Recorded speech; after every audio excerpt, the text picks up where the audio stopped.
মহাদেবের ভূমিকায় অংশ নিয়েছে নৃত্যশিল্পী জিতেন কৈবর্ত।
মন বড়ই চঞ্চল, তাই তো বাবা মনোরঞ্জনের জন্য মৃদঙ্গ সহকারী করিতেছেন নৃত্য।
করুণা পার্বতী আজ আমার কৈলাসী করে মন বড়ই চঞ্চল, তাই তো দেবী মৃদঙ্গ সহকারী।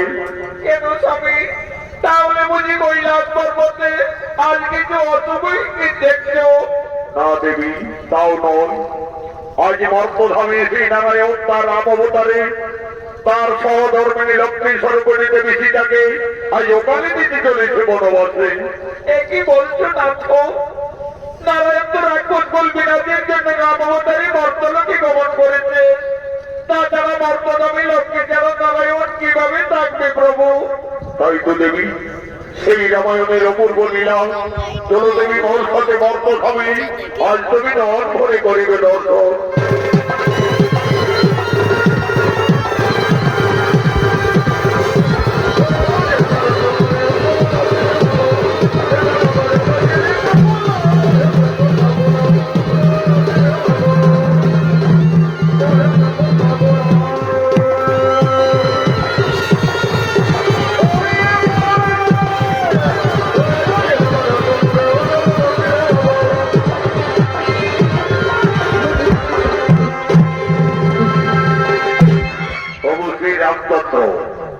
বিমাতার অভিশাপে পিতৃদণ্ড পালনার্থে 14 বৎসরের জন্য বনবাসে গমন করেছিলেন।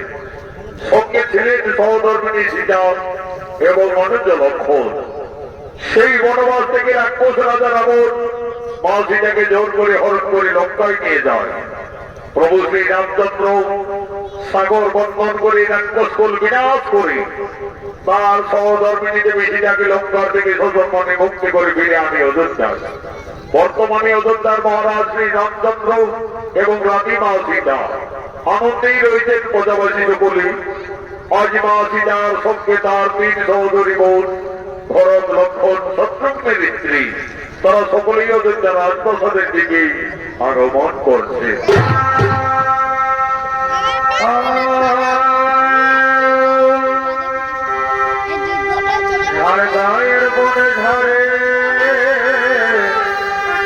ভালোবাসায় আছে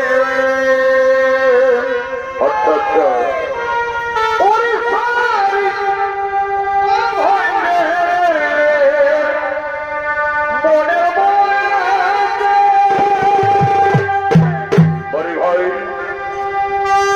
করুণার পীড়িতে মোদের করুণার পীড়িতে মোদের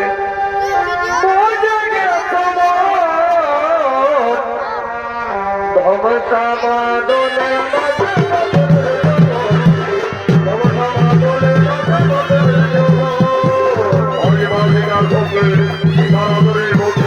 করছে অযোধ্যা রাজপ্রাসাদের দিকে।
উদ্দেশ্যে তার আদরের বোনরা বলছেন, দিদি দিদি তোমাকে না রাক্ষস রাজা রাবণ বনবাস থেকে জোর করে হরণ করে লঙ্কায় নিয়ে গেছিলেন।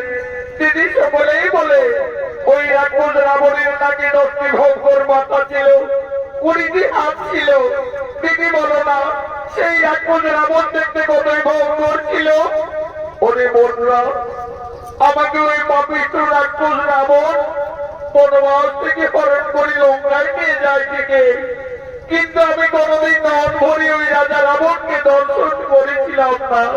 তবে আমাকে যেদিন আকাশ পথে হরণ করে নিয়ে যায় লঙ্কায়, সেই দিন সমুদ্রের জলে আমি ওই ভয়ঙ্কর দানবের রূপটি দেখেছিলাম।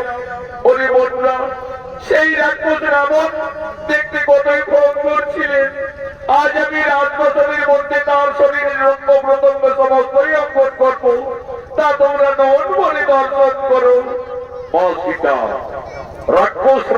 দেখতে কতই ভোগ করছিলেন। আজই রাজপ্রাসাদের মধ্যে তার 10টি ভঙ্গ রাক্ষসের মাথা, 20টি হাত, শরীর রত্ন প্রত্যন্ত একের পরে কঙ্কন করতে লাগলেন। সেই সময় মা সীতা 5 মাসের গর্ভবতী ছিলেন। মা সীতার মনে নিদ্রার গোসল জেগে উঠল। সেই রাক্ষসের ছবি অঙ্কন করতে করতে মা জানকী তার উপরেই নিদ্রা যাপন করিলেন। দিদি, মান্ডবী দিদি, ওই দেখো আমাদের সীতা দিদি রাক্ষস রাবণের ছবি অঙ্কন করতে করতে নিদ্রান্বিত হয়ে গেলেন।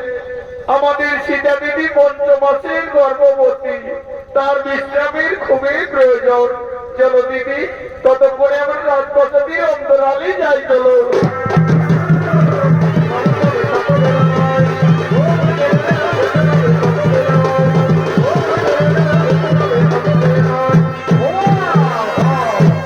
এমন সময় প্রভু শ্রী রামচন্দ্র এবং অনুজ লক্ষণ এই রাজপ্রাসাদের দিকে আগমন করছে।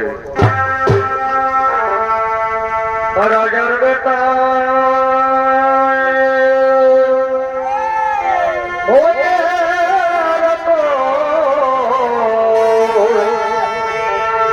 রাজার বেটা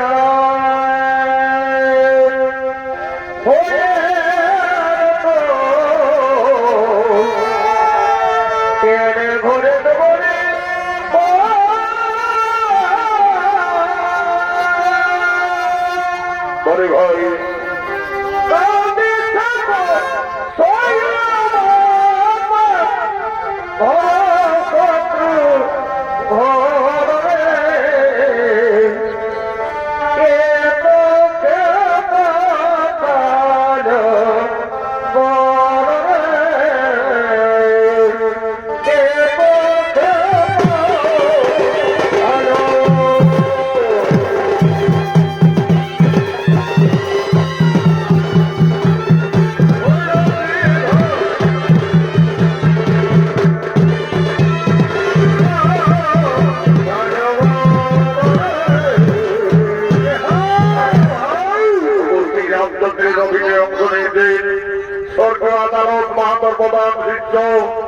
ভাই যুধিষ্ঠির মাহাতো লক্ষণের ভূমিকায় মানিক কৈবর্ত।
করতে দেখতে পেলে তার সহধর্মিনী সীতা রাজপ্রাসাদের মধ্যে পড়ে রয়েছে।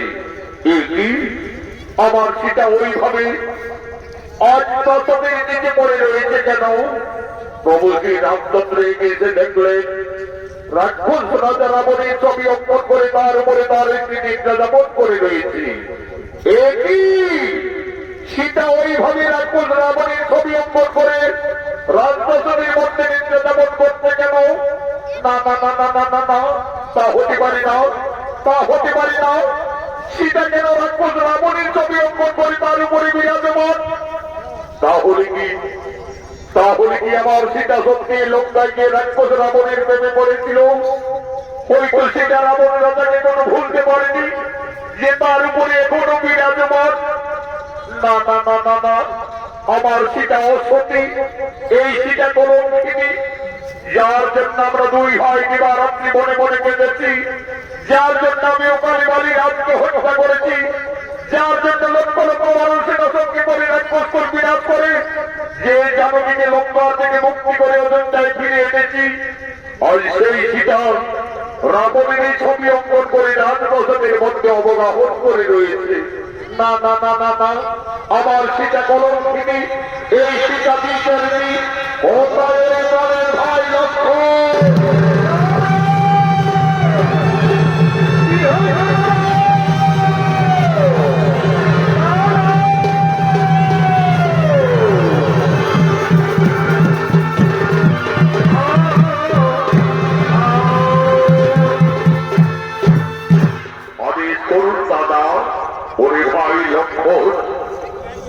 আমার প্রাণের ভাই লক্ষ্মণ, ওইতে করে ভাই আমাদের সীতা রাক্ষস রাবণের ছবি অঙ্কন করে রাজপ্রাসাদের মধ্যে নিদ্রা যাপন করছে।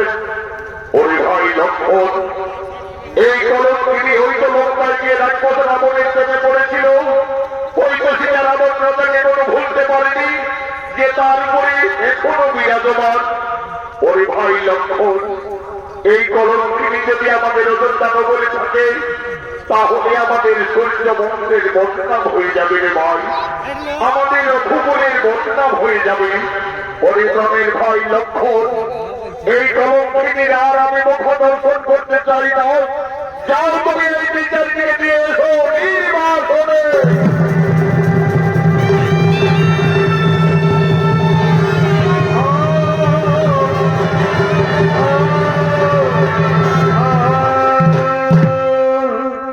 তুমি কি করলে দেবী?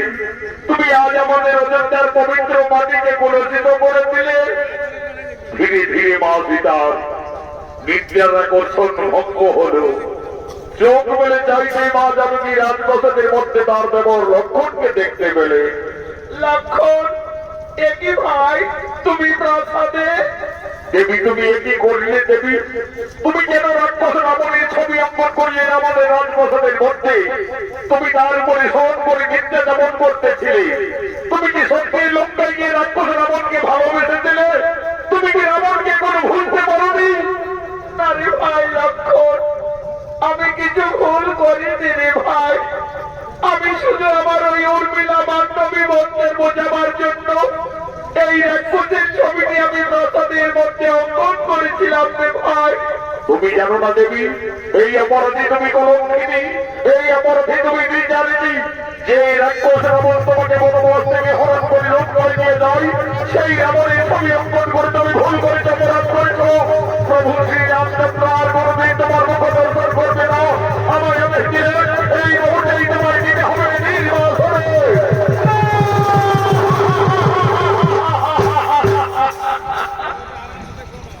হে প্রভু রঘুনাথ, আজ তুমি আমাকে বিনা অপরাধে কলঙ্কিনী সাজালে। তুমি তো আমাকে লঙ্কার থেকে ফিরিয়েছে, আমাকে সকলের উপস্থিতিতে অগ্নি পরীক্ষা করিয়েছিলে প্রভু। সবকিছু যেন আজ আমি বিচারিনি। ওরে ভাই লক্ষ্মণ, তোমার দাদা যখন আর আমার মুখ দর্শন করবে না, তাহলে আমার অযোধ্যায় থাকার প্রয়োজন হবে না রে ভাই। চলো ভাই, তুমি আমায় দিয়েছ নির্বাসনে।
বলছে, দেবী গো, দেখো দেবী, আমরা তো বড় মাসের যথার্থ জায়গায় উপস্থিত হয়ে গেছি দেবী।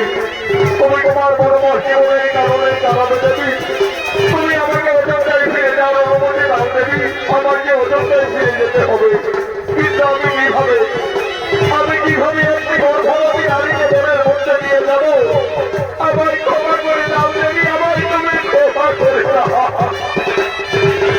এই জাতকের জন্য আমি 12 বছর রোহানে হতে চাইছিলাম, যে জাতকের জন্য আমি শক্তিশাল মান রক্ষে ধর্ম করেছিলাম, আর সেই জাতককে আমায় বড় বছর নিয়ে যেতে হবে।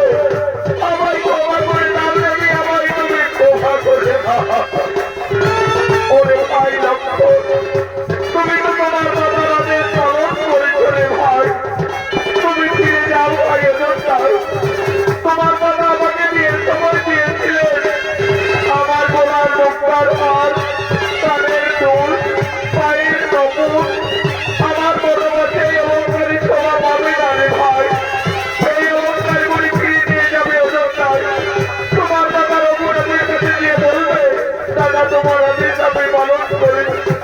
তোমার অধিকার আমি বনবাসে দিয়ে এসেছি, বনবাসে দিয়ে এসেছি, বনবাসে দিয়ে এলাম।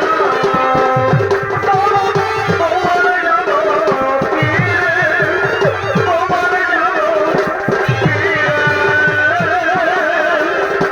বনবাসে দিয়ে এলাম। প্রভু শ্রী রামচন্দ্র মা সীতাকে বিয়ের সময় যে অলঙ্কার দিয়েছিলেন, জীবনের দুঃখে মা জানকী বনবাসে কেটে গেছে। গলার মুক্তার হার, কানের দুল, পায়ের নপুর এবং অযোধ্যার রাজধানীর মুকুট পর্যন্ত সমস্ত এদেরকে লক্ষ্মণের হাতে তুলে দিলে। আজ মা সীতা বলছে, ওরে ভাই লক্ষ্মণ, এই সমস্ত অলঙ্কার নিয়ে তুমি ফিরে যাও অযোধ্যায়। তোমার দাদা রঘুনাথের কাছে গিয়ে বলবে, দাদা তোমার আদেশ আমি পালন করেছি। তোমার অধিকার আমি বনবাসে দিয়ে এসেছি, বনবাসে দিয়ে এসেছি, বনবাসে দিয়ে এলাম। তোমার জানো ফিরে, তোমার জানো ফিরে, বনবাসে দিয়ে এলাম। লক্ষ্মণ চলে গেলেন অযোধ্যায়। আজ মা সীতা সংসার হারা, জনম দুঃখিনী বনজালিনী। আজ মা জানকী মনে মনে কাঁদছে, তার মনের ধারা অতিরিক্ত বইছে। আজ মা সীতা কাঁদছে আর কেঁদে কেঁদে বলছে, হে বিধাতা, হে বিধাতা, এখন আমি কোথায় যাব? এই বনবাসে আমি কি খাবো? আমি কিভাবে আমার এই গর্ভের সন্তানকে বাঁচাবো? না না না না, আমি আর কোথাও যাব না। আমার বেঁচে থাকার চেয়ে আমার মরে যাওয়াই ভালো হবে, আমার মরে যাওয়াই ভালো হবে। এই প্রভু রঘুনাথ, তুমি শুধু যুগে যুগে আমাকে কাটিয়ে চলেছ প্রভু। আমার এই নারী জনম দুঃখের জীবন যুগে যুগে আমায় কেঁদেই যেতে হলো প্রভু, আমায় কেঁদেই যেতে হলো। চারি যুগে আমি বড় মন্দ ভাগিনী, চারি যুগে আমি বড় মন্দ ভাগিনী। কেঁদে কেঁদে দিন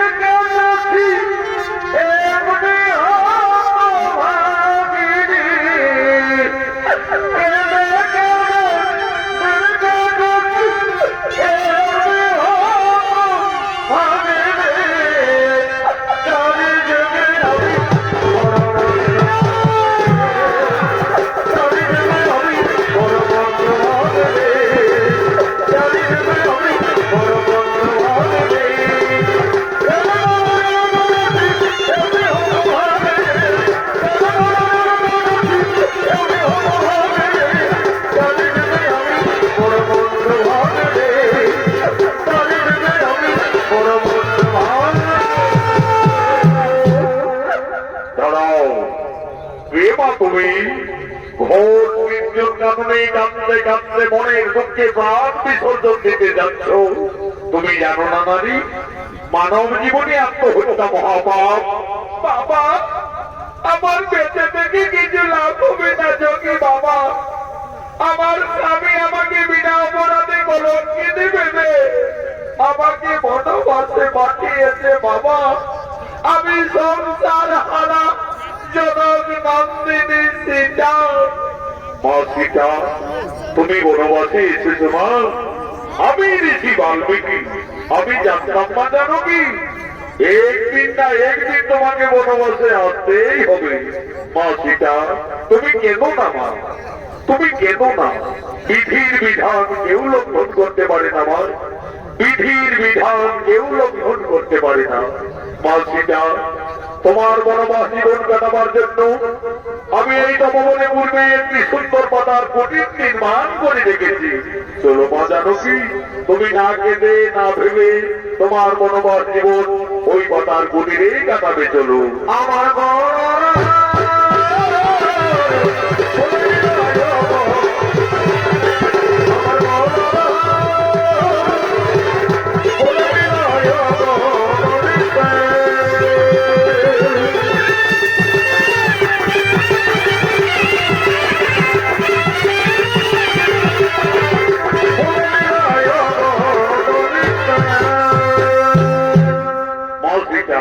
তার বনবাস জীবন যোগী বাল্মীকির তপবনে কাটাতে লাগলেন।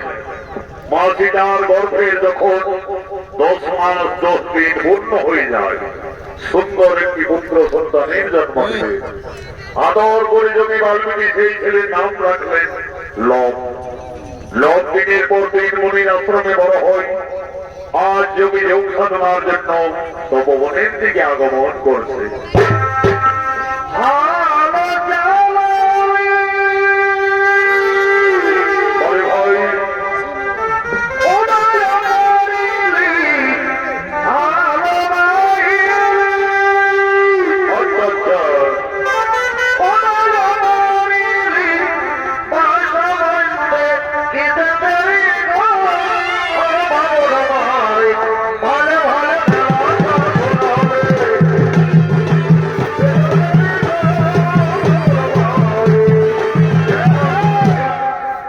বাল্মীকির অভিনীত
আজ তপবনে ধ্যানেরত হলে।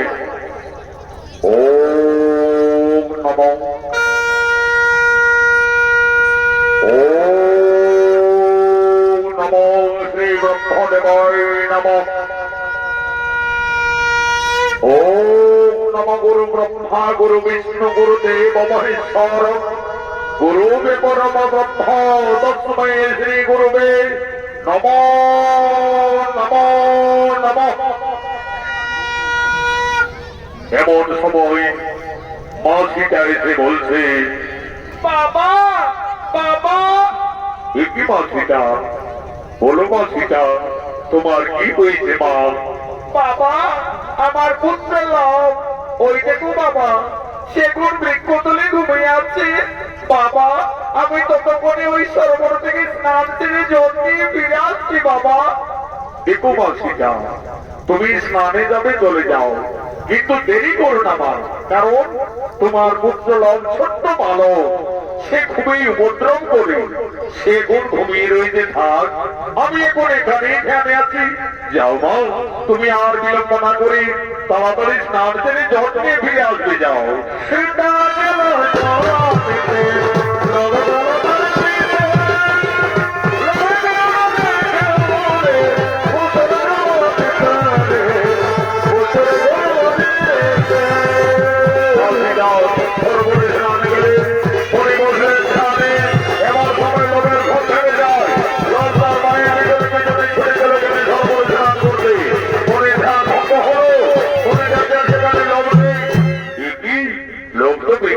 ঘুমিয়েছিল, তাহলে ছেলেটি হঠাৎ গেল বা কোথায়?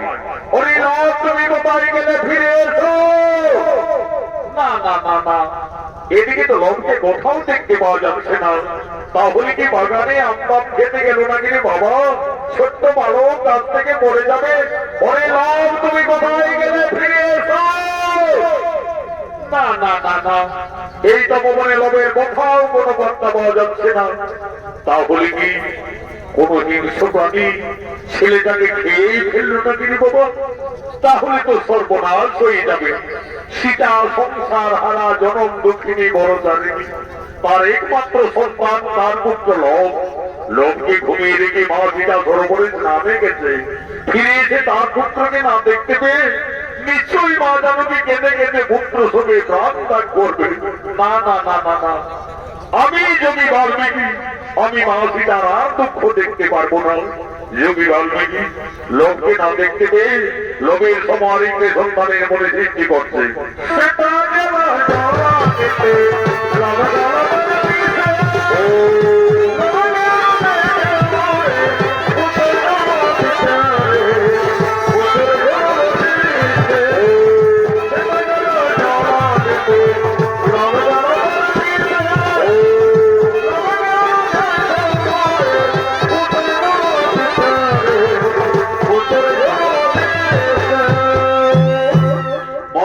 সরোবর থেকে ফিরে এসে দেখছে লোভের মতো আরেকটি সন্তান সেই বৃক্ষ তলায় ঘুমিয়ে রয়েছে। বাবা বাবা, ওই ছেলেটি আমার কোন ছেলে বাবা? কেন মা সীতা, তোমার পুত্র লব। তুমি এই তো বলে গেলে বাবা আমার সন্তান ঘুমিয়ে আছে, তাকে তুমি দেখো। আমি তো দেখছি মা, তোমার পুত্র তো বৃক্ষ তলেই ঘুমিয়ে আছে। না বাবা, তোমার কথা ভুল হচ্ছে। এই দেখো বাবা, আমার ছেলে তো আমার সাথে সাথেই সরোবরে স্নানে গেলেন। মা সীতা, আমার ভুল হয়ে গেছে মা, আমি ভুল করে ফেলেছি মা। আমি ভেবেছিলাম লোককে এই তো ভবনে কোন হিংস্র প্রাণী খেয়ে ফেলেছে। তোমার দুঃখ নাশ হইতে পেরে মা জানকী, আমি যে লোকের মতো আরেকটি সন্তানের সৃষ্টি করেছি মা। এই লোক যেমনি তোমার সন্তান আমি সৃষ্টি করেছি, তার নাম রেখেছি কোষ। কোষ হবে তোমার ঠিক যেমন এই সন্তান। কোষ কোষ কোষ, তুমি উঠে এসো কোষ। ওই দেখো কোষ, তোমার মাথা দাঁড়িয়ে রয়েছে। যাও কোষ, তুমি তোমার মায়ের কোলে চলে যাও। মা সীতার একটি সন্তান ছিল। যোগী বাল্মীকির আশীর্বাদে মা জানকীর তপবনে দুইটি পুত্র হয়ে গেল। তার দুই সন্তানকে নিয়ে মা সীতা তার বনবাস জীবন আনন্দেই কাটাতে চলেছে।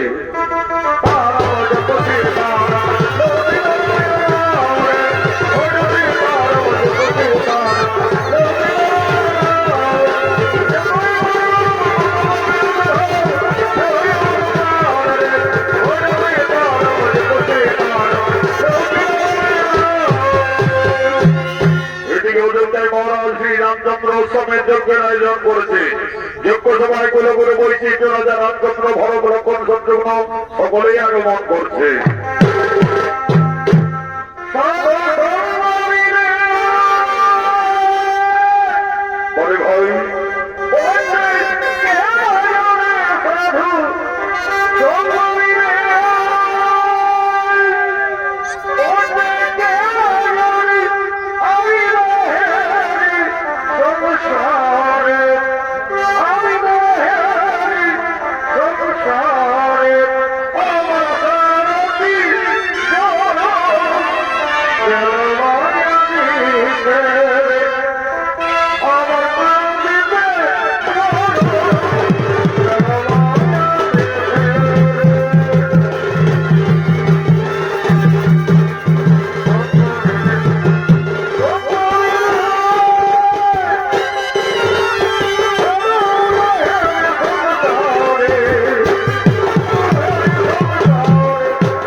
আমি প্রজাপতিদের মঙ্গল কামনার্থে অষ্টমের যজ্ঞের সূচনা করেছি। আপনি আর বিলম্ব না করে রীতি নিয়ম অনুযায়ী আপনি যজ্ঞ আরম্ভ করুন। রাজা রামচন্দ্রের আদেশে কুলগুরু বৈশিষ্ট্য অষ্টমের যজ্ঞ শুরু করলেন। ওম নমঃ অগ্নিদেবায় নমো নমঃ। যজ্ঞ সভায় অষ্টমের যজ্ঞের ঘোড়া আগমন করছে।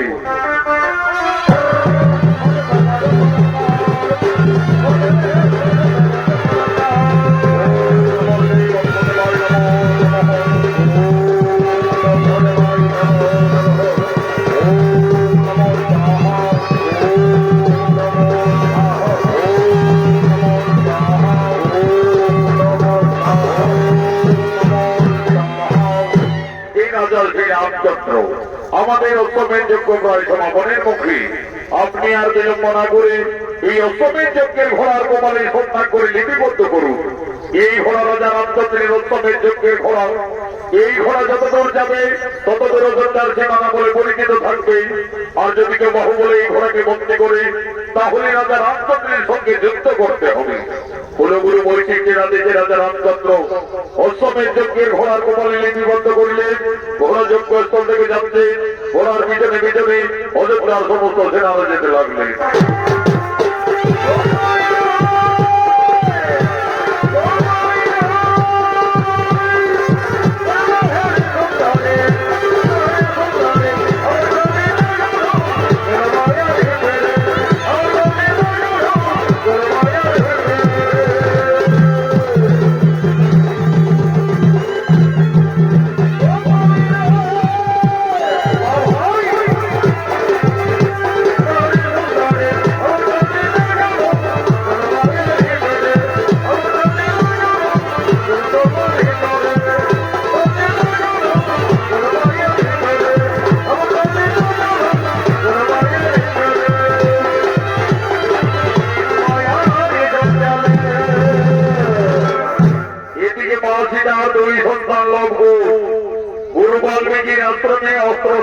বিদ্যা শিক্ষা শিখতে শিখতে এখন তারা দুই ভাই অনেক বড় হয়ে যায়।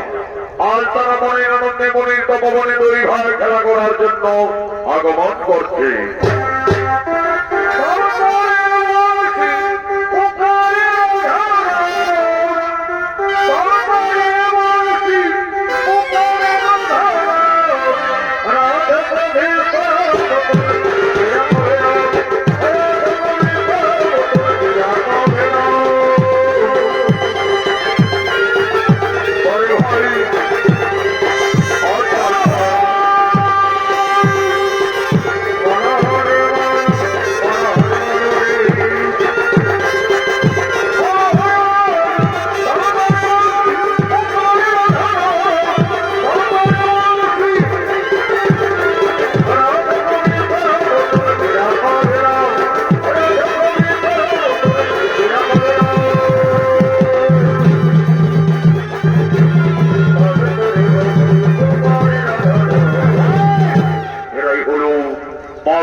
লবকুশ দুই ভাই গুরু বাল্মীকি আশ্রমে অস্ত্র শিক্ষা বিদ্যা শিক্ষা শিখতে শিখতে এখন তারা অনেক বড় হয়ে যায়।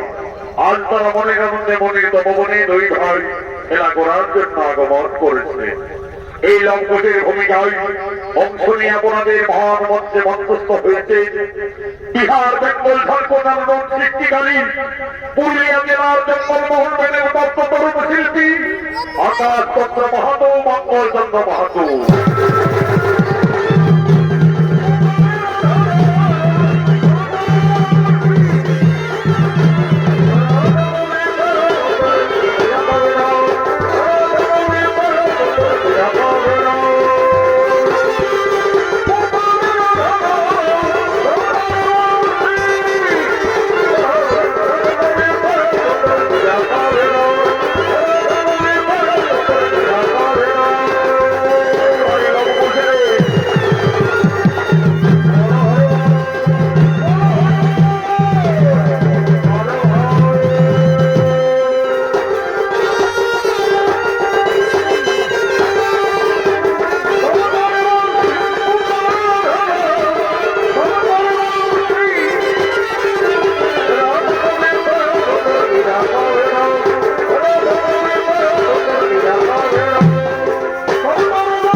বাল্মীকি চলনা করলো এই মায়াবীর এক কোটি সৃষ্টি করে আক্রমণ করতে নেই তপবনে।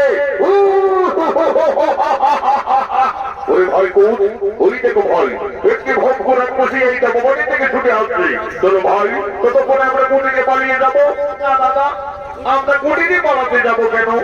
আমাদের তো গুরু বাল্মীকি অস্ত্র শিক্ষা শিখিয়েছে। চলো না দাদা সেই অস্ত্র মানে আমরা দুই ভাই ওকে বিনাশ করে দেবো। তবে তাই চলো ভাই তাই চলো। এই রাক্ষসী এই তপবনে আর একটা হয়ে গেলে আর তোকে আমরা সকলে বিনাশ করবো। কি এত যাও তুমি ওরে যদি ভালো, আজ আমি তোদের তপবনে খেয়ে ফেলবো।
আমি তোমাদের দুই ভাইকে অস্ত্র শিক্ষা পরীক্ষার্থে আমি এই ছলনা করে এই মায়াবীর এক কোটি সৃষ্টি করে তোমাদের আক্রমণ করেছিলাম। আমার শিক্ষা অস্ত্র মানিত তরুণ বয়সে এই মায়াবীর এক কোটিকে যথার্থ বিনাশ করেছ। ওকে তোমরা সংহার করেছ। হরিলঙ্কুর তোমরা দুইজনের অনশিক্ষায় উত্তীর্ণ হয়ে গেলে।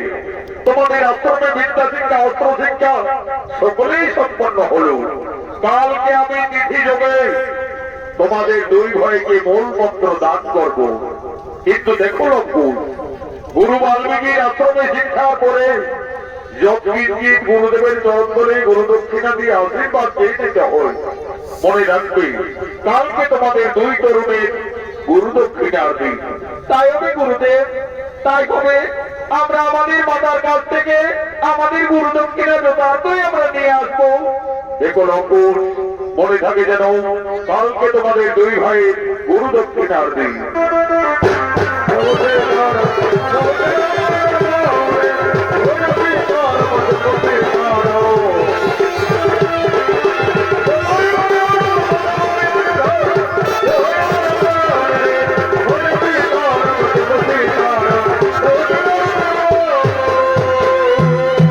অতি আনন্দের সঙ্গে দুই ভাই চলে গেলেন কুটিরে।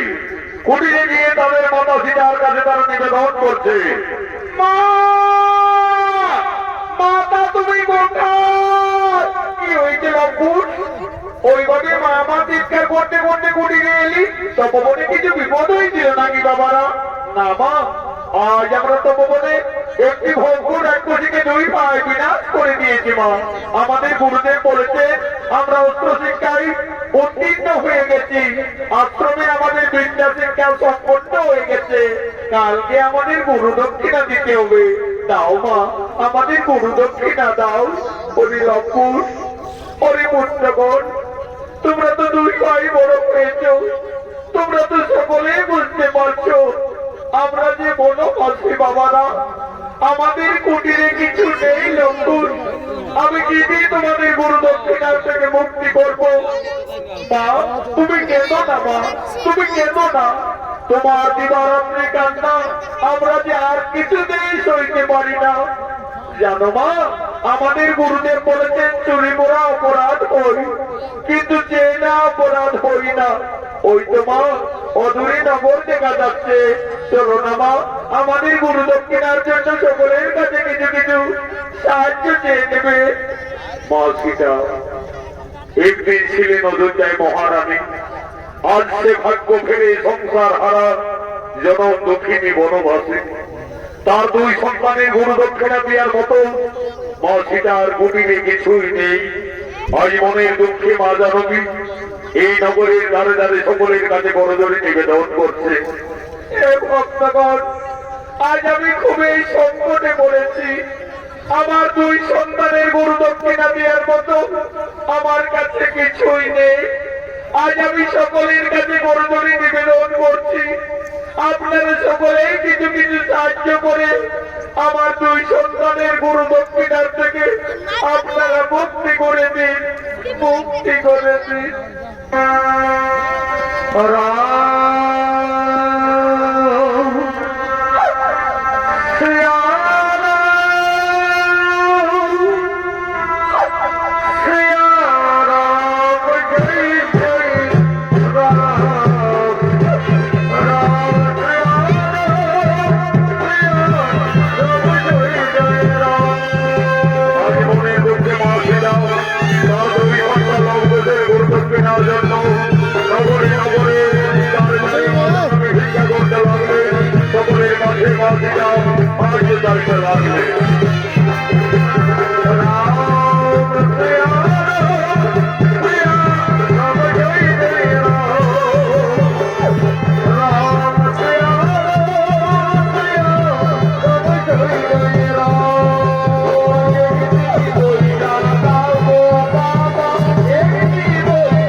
সকলের মনে করুণা হলো, সকলের সকলের মনে দয়া হয়ে গেল। আজ মা সীতার দুই সন্তান লক্ষ্মণের গৌরব কেনার জন্য যে যেমন পাবে তোমরা তোমাদের মনোবক্ষিণার থেকে মুক্তি হবে বাবা। মা সীতা মনে নগরে নগরে ভিক্ষা করে আর যে অর্থ পেয়েছিলে সমানভাবে তার দুই সন্তানের হাতে তুলে দিলে। আজ মা জানকী বলছে, ওরে লক্ষ্মণ আর বিলম্ব করো না বাবারা। মা তুমি কেঁদো না মা, তুমি অচিরে যাও মা, আমরা গুরুদক্ষিণা দিয়ে অচিরেই ফিরে আসবো মা, অচিরেই ফিরে আসবো।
আমরা আমাদের গুরুদক্ষিণা নিয়ে এসেছি গুরুদেব, এই সামান্য মন্ত্র নিয়ে আমাদের আশীর্বাদ করো গুরুদেব, আমাদের গুরুদক্ষিণার থেকে মুক্তি করে দাও।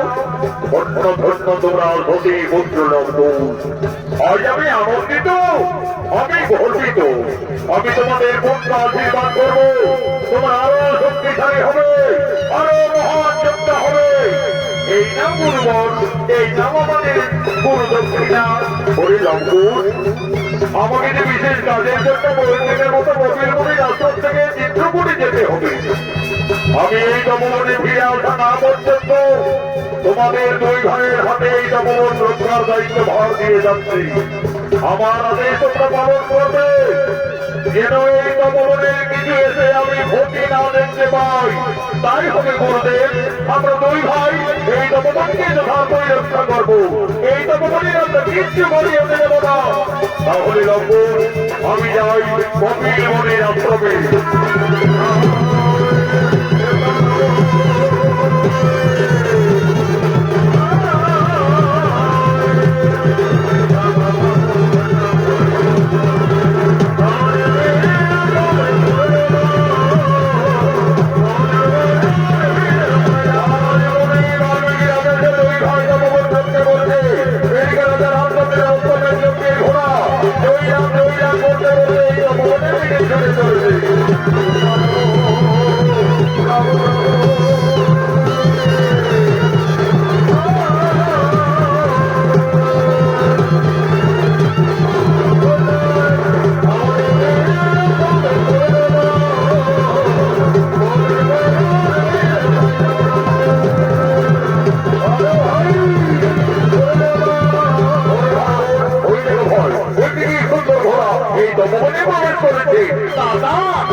আমার ঘোড়ার পিড়ি চাপার তুমি ইচ্ছে করে দাদা, আমি একটু ঘোড়ার পিড়ি চাপবো দাদা, আমি একটু ঘোড়ার পিড়ি চাপবো। ভাই যাবো নাবো নাবো। ওই দেখো, ওই ঘোড়ার কপালে কি লেখা আছে? কি লেখা আছে দাদা? ওই দেখো ভাই, এই ঘোড়া অযোধ্যার মহারাজ শ্রী রামচন্দ্রের অত্যন্ত যজ্ঞের ঘোড়া। এই ঘোড়া যত দূরে যাবে তত দূর অযোধ্যার সীমানা বলে পরিচিত থাকবে। আর যদি কেউ বাহুবলে বন্দি করে, তাহলে রাজা রামচন্দ্রের সঙ্গে যুদ্ধ করতে হবে। দাদা, এই ঘোড়া তো আমাদের গুরু বাল্মীকির তপবনে প্রবেশ করেছে। আমাদের তো গুরুদেব আমাদের তপবন রক্ষার দায়িত্ব ভার দিয়ে কবির মনির আশ্রমে গমন করেছে। চলো দাদা, আমরা এই ঘোড়াটিকে বন্দি রাখবো, প্রয়োজনে আমরা যুদ্ধই করবো। তবে তাই চলো ভাই, তাই চলো। ওরে অর্থ তুমি আমাদের তপবনের বন্ধু, তুমি আমাদের সঙ্গে তপবনে খেলা করবে। চলো ভাই বোন, আমাদের বন্ধু ঘোড়ার পিঠে চড়ে আমরা এই তপবনে ভ্রমণ করি।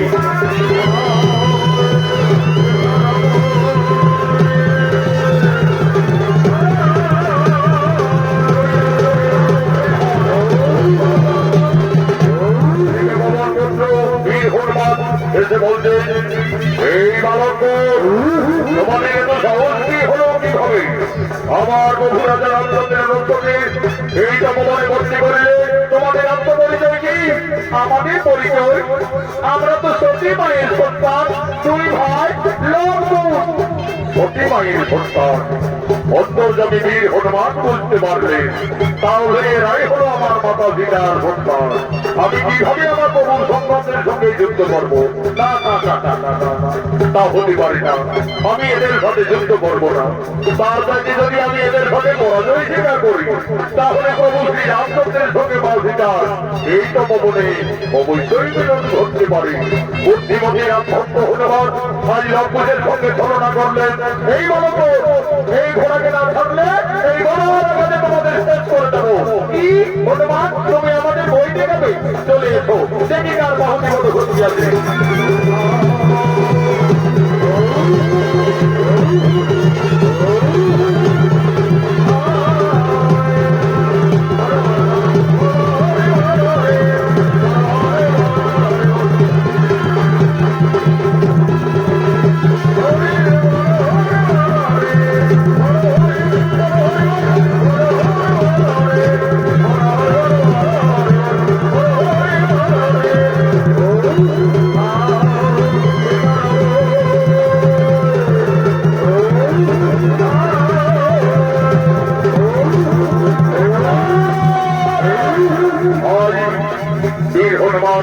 লঙ্কুশের সঙ্গে চিন্তায় পরাজয় স্বীকার করলেন। আজ লঙ্কুশ হনুমানকে মন্দিরা করেন একটা ভবনের বিক্ষোটালে এবং সময় উপস্থিত হয়ে যায় ভরত শত্রুঘ্ন। এই বালক আমাদের অস্ত্রকে তোমরা এই বন্দী তৈরি করতে পারো, এই ভবনে ভক্তি করে দাও, না উনি জন্য প্রস্তুত হয়ে যাও।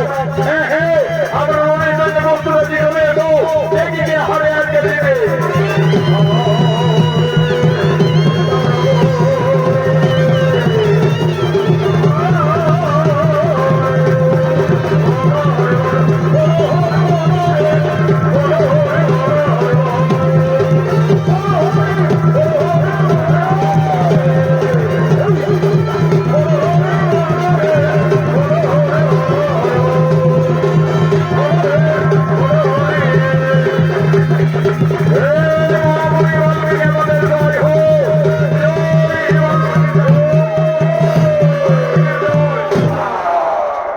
বনে পরাস্ত করে দিলেন ভরত শত্রুঘ্নকে।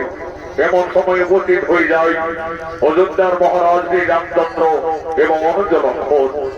একই আজ তপবনে পরাস্ত করেছে আমার দুই ভ্রাতা ভরত শত্রুঘ্নকে।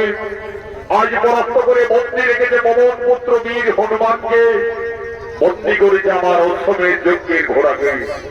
এমন শক্তিশালী দুই বেটি বালক। কে বাবা তোমরা? আমরা সতী মায়ের সন্তান, দুই ভাই লম্বুর। লঙ্কুশ, দেখো লঙ্কুশ, এই ঘোড়াকে তোমরা বন্দী করে ভুল করেছ। এই ঘোড়াকে তোমরা মুক্তি করে দাও বালকগণ। তাহলে তুমি এই মহারাজ শ্রী রামচন্দ্র? হ্যাঁ বালকগণ, তোমাদের অনুমান সত্য। আমি ত্রিলোক দুই রাজা শ্রী রামচন্দ্র। রাজা, ওই ঘোড়ার কপালে লেখা আছে এই ঘোড়া যত দূর যাবে তত দূর অযোধ্যার সীমানা বলে পরিচিত থাকবে। হ্যাঁ বালকগণ, তোমরা তো ঠিকই বলেছ। এই ঘোড়া আমার অশ্বমের যজ্ঞের ঘোড়া। এই ঘোড়া যত দূর যাবে তত দূর আমাদের অযোধ্যার সীমানা বলেই পরিচিত থাকবে। রাজা, তাহলে তো বিনা যুদ্ধে এই ঘোড়াকে আমরা তপবন থেকে ছাড়বো না। আমাদের গুরু বাল্মীকি আমাদের তপবন রক্ষার দায়িত্বভার দিয়ে কপিল মুনির আশ্রমে গমন করেছে, তাই তো আমরা তপবনে বন্দী করেছি। তাহলে তোমরা রণের জন্য প্রস্তুত হয়ে যাও বালকগণ। আমার সঙ্গে যে তোমাদের রণ করতে হবে আর আমি ত্রিলোকজয়ী রাজা শ্রী রামচন্দ্র, আমার সঙ্গে তোমরা কোনোভাবে রণে উত্তীর্ণ হতে পারবে না। আমার রণে তোমাদের মৃত্যু হয়ে যাবে। তোমাদের মৃত্যুর সংবাদ পেয়ে তোমাদের পিতা মাতা কতই না দুঃখ পাবে। দেখো বালকগণ, তোমরা কোন ঋষি পুত্র? কে তোমাদের পিতা, কে বা তোমাদের মাতা?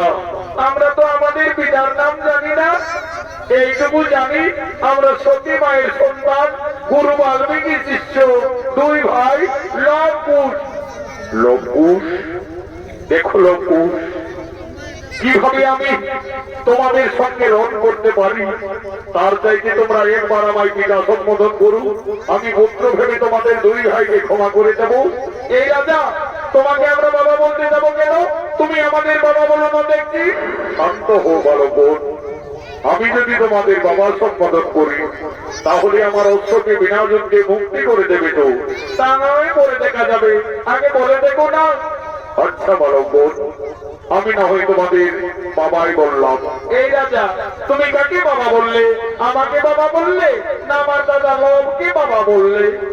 কেন বালকগণ, আমি তোমাদের দুই ভাইকেই বাবা বললাম। তাহলে বলে দেখি রাজা, তোমার মায়ের কোটা স্বামী? ওই মূর্খ তরুণের নীতি বালক, তোমরা সাবধান হও। তোমরা রাজা শ্রী রামচন্দ্রের রণে উপস্থিত রয়েছ।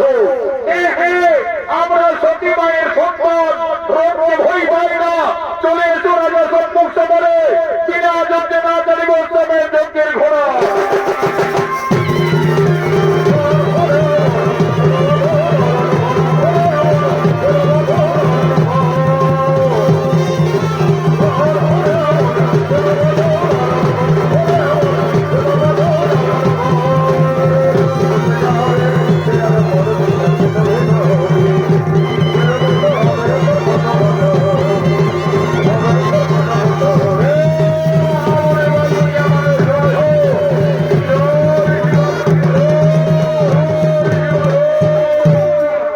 মূর্তিতে বনপরস্ত করলেন রাজা রামচন্দ্র এবং অনুজ লক্ষণ।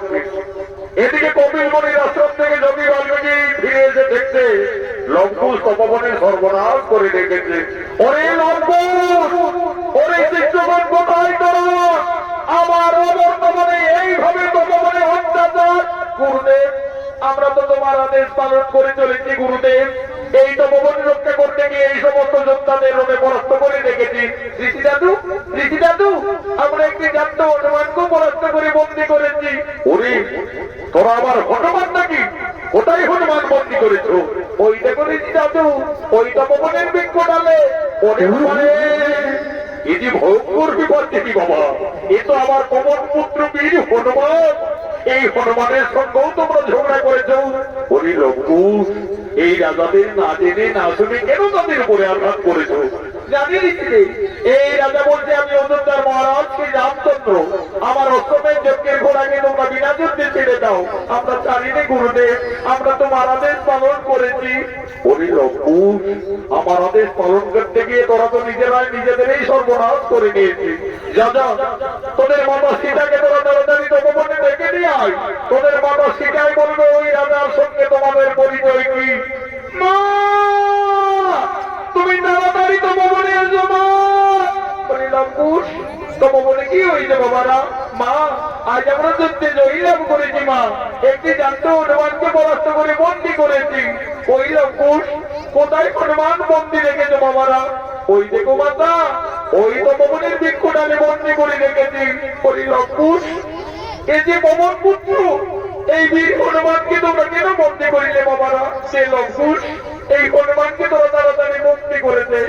ওই হনুমান একদিন আমার মান রেখেছে। ওই হনুমান আমার জন্য লঙ্কায় কতই না দুঃখ পেয়েছে। যে বাবারা, হনুমানকে তোরা ছেড়ে দে। মা সীতা, ওদিকে তো বৃক্ষ নামে হনুমানকেই দেখেছ, আর এইদিকে তাকিয়ে দেখো মা, তোমার সন্তানরা, তোমার স্বামী, তোমার দেবরদের সকলকেই রণে জর্জরিত করে রেখেছে। ওরে লবকুশ, এ তোরা কি করিলি বাবারা? তোরা কাদের সঙ্গে রণ করেছে, যুদ্ধ করেছে? তোরা তো সকলে সর্বনাশ করে দিলে লবকুশ। আমার হাতের শাখা সীতার সিঁদুর আজি তো ভবনে সকলে মুছে দিলে বাবারা। বাবা, আমি আমার বনবাস জীবনে তোমার কাছে কোনোদিনই কিছু চাইনি বাবা। আজ আমার দুই সন্তানকে ক্ষমা করে আমার স্বামী এবং দেবরগণকে পুনরায় জীবিত করে দাও বাবা।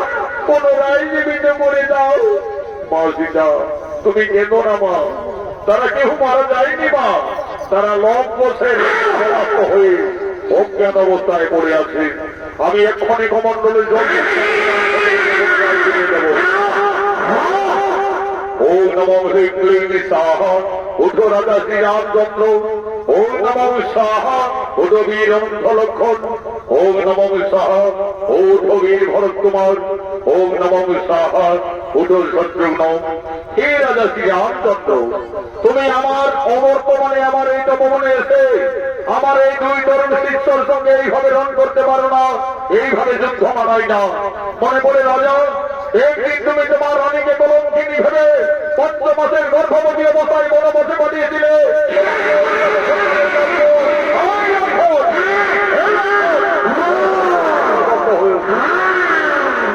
দেখো লঙ্কুশ, যাদের সঙ্গে তোমরা ঝগড়া করছো, মারামারি করছো, তাদেরকে তোমরা দেখতে পারো না। সে শঙ্কর কিন্তু আমাদের সকলেরই কাকা হবে।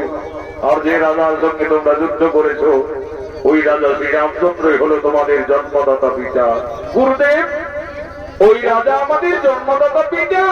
হে লঙ্কুশ, তোমরা তো রাজপুত্র, যাও তোমাদের ভুল স্বীকার করে অবিলম্বে দুই ভাই তোমাদের পিতার কাছে তোমরা করজোড়ে ক্ষমা চেয়ে নেমে যাও। পিতা, পিতা আমাদের ক্ষমা করে দাও পিতা, আমরা ভুল করে যুদ্ধ করেছি। ওরে লঙ্কুশ, আজ আমার মনে পড়েছে আমি যেদিন এক কুল বিনাশ করে আমার সীতাকে অযোধ্যায় এনেছিলাম, সেই দিন রাবণের মাতা নিকোষা কেঁদে কেঁদে আমায় অভিশাপ দিয়েছিলেন। বলেছিলেন, ওরে রাজা রামচন্দ্র, আজ যেমন আমাকে স্বর্ণ লঙ্কায় পুত্র সেনে কাঁদতে হচ্ছে, আমিও তোমাকে অভিশাপ দেব, তুমি ত্রিলঙ্কারী হলো, একদিন না একদিন তোমারও পরাজয় নিশ্চিত হবে তোমার পুত্রের হাতে। আজ আমার সেই অভিশাপের কথা মনে পড়েছে লঙ্কুশ। তোমরাই আমার পুত্রগণ, এসো বাবারা, আমার পক্ষে এসো। মা সীতা, আর তুমি কেঁদো না মা, তোমার বনবাস জীবন শেষ হয়ে গেল মা। যাও মা, তোমার পরিবারের সকলেই তোমার অপেক্ষায় দাঁড়িয়ে রয়েছে। রাজা রামচন্দ্র একদিন মা সীতাকে কলঙ্কিনী ভেবে ক্রোধবশত ৫ মাসের গর্ভবতী অবস্থায় বনবাসে দিয়েছিলেন। ঋষি বাল্মীকির আশীর্বাদে ফিরে পেলেন তার স্ত্রী সন্তানদের, আনন্দ হয়ে গেল। এদিকে রাম ভক্ত পবন পুত্র বীর হনুমান বলতেন, বড় বড় সীতামণি রাজা শ্রী রামচন্দ্র কি